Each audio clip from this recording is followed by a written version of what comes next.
Hello, today I want to speak about friendship and love. And I want to start with animals in the wild.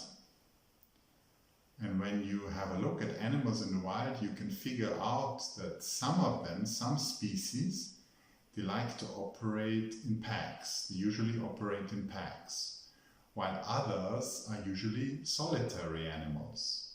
I'll give you an example. Normally cats, all types of cats are solitary animals. So they live alone, they hunt alone. There is one exception, the lions. But usually all other cats are solitary animals. So when a cat hunts prey, of course she has to go for prey which is appropriate for her size and her hunting skills. So a small cat, an African wild cat, will go for maybe mice or birds or other little animals. And bigger cats will of course go for bigger prey.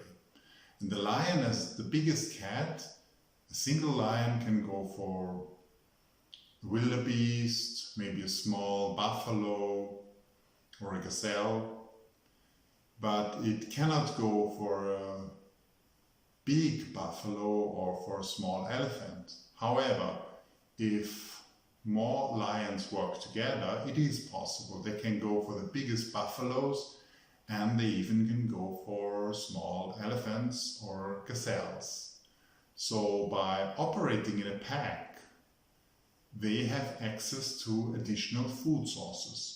And that could be the reason why this is the only cat which lives and hunts in a pack.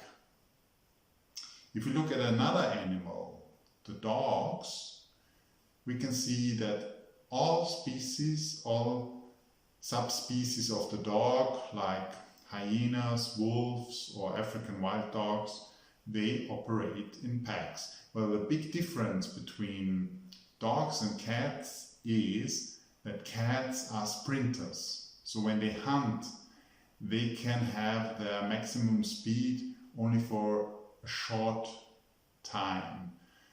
Usually a lion has to catch its prey within 50 meters or the longest 100 meters.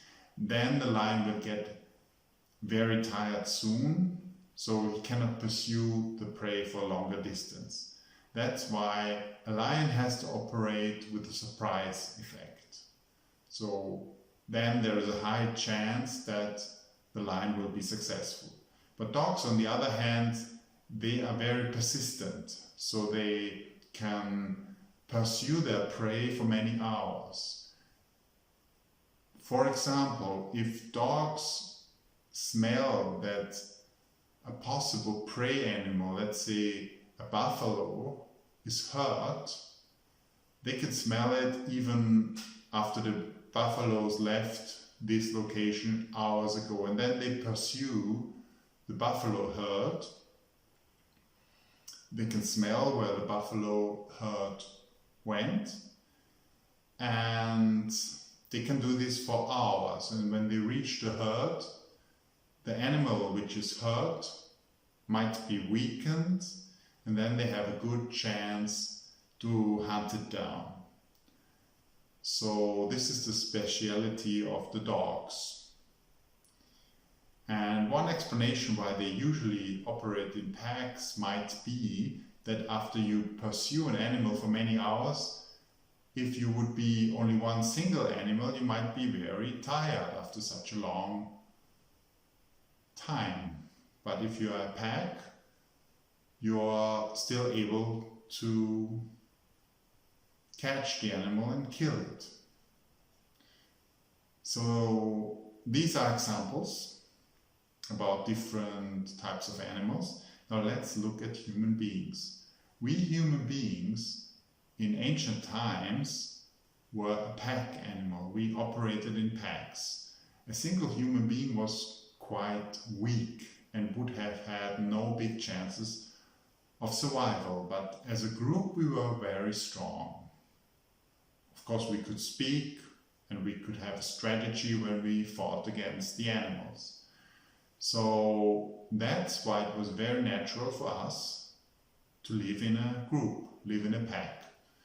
So even now, in modern days, we have the desire to have friends, and that's nothing else than our pack nature.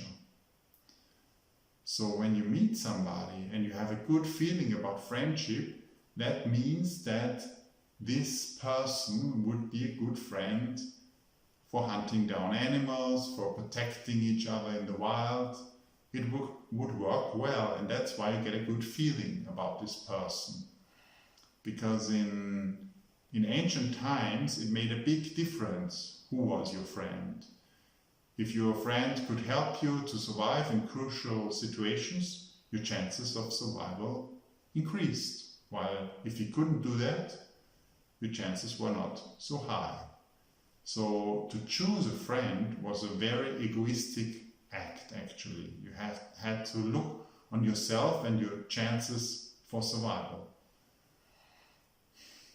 And these feelings in our bodies, in our subconscious minds are still the same, because we still have the same features which we had a few 100,000 years ago. So we still look egoistically for friends which assist us well and which make us stronger. Now let's look at love between men and women. If a woman falls in love, she's looking for a man who is strong, who can defend her, and also who has good relations, because then he will be a powerful human being. And if they have children together, these children will have a good chance for survival. That's why such a guy appears to be attractive to her. And it's not a conscious decision. It's not that she says, oh, this guy has many friends, so I like him. No, it's a feeling. If she meets such a guy and she gets the impression that he has these features, her body will signal her a feeling of love, because her body wants to survive, and the body knows that this guy could help with survival quite well. And that's when she feels love. And so chances that she falls in love with him are quite high. With men it's quite similar. Also men needed to have a fit woman that increased the chances of survival, but also she should be in an age that she can reproduce, of course. Let's say there would be a family, let's say there would be a guy and his brothers and cousins, and they only fall in love with 70-year-old women.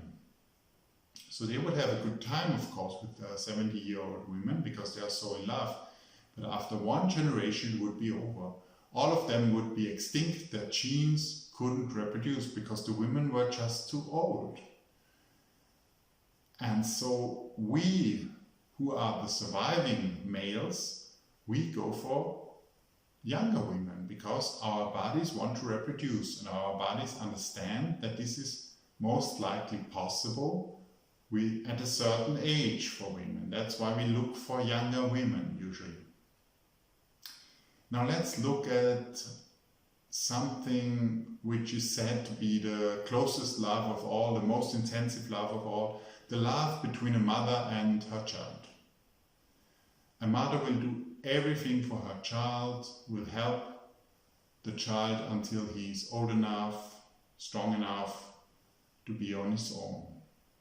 But also this love is egoistic, because she has to bring up her child so that her genes can survive.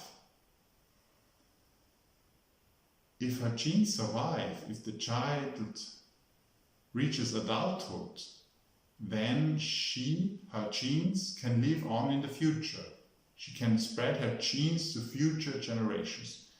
But if her child doesn't make it, it is not possible for her to reproduce. Of course, she has more chances, she can have many children, but the more children reach adulthood, the bigger her chances to spread her genes. So of course you can see this as love, as a great love for her children, but practically it's also an egoistic act by her body. Because in fact we are all human machines, we are biological machines which want to reproduce. And these machines operate in a way to increase their chances so they can reproduce successfully. And we as human beings, we see it as an adventurous life. We fall in love, we have friendships, we like all of that, but practically that is only our impression, so that we do the right things to be able to reproduce. I hope you liked this video, and I thank you very much for watching.